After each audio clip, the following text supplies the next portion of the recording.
காமதேனு என்பது இந்து மதத்தில் காணப்படும் ஒரு தேவதையாகும். இந்து மதத்தில் காமதேனு மாடுகளுக்கு எல்லாம் அன்னையாக கருதப்படுகிறது.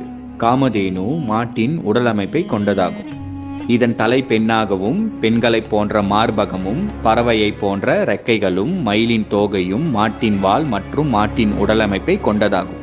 காமதேனுவின் சிறப்பம்சமே அது தனது உரிமையாளர் கேட்பதையெல்லாம் கொடுக்கும் சக்தியை கொண்டது ஆகும்.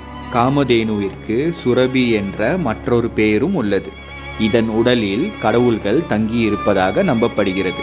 இதனால் இந்த காமதேனு பசுவானது செல்வம் மற்றும் சுகமான வாழ்க்கையை தரும் என மக்கள் நம்புகின்றனர்.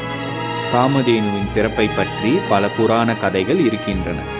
தேவர்களும் அசுரர்களும் அமிர்தத்திற்காக திருப்பார் கடலை கடையும் போது அங்கு வெளிவந்த பொருள்களில் காமதேனுவும் ஒன்றாக கருதப்படுகிறது. மற்றும் ஒரு கூற்றின்படி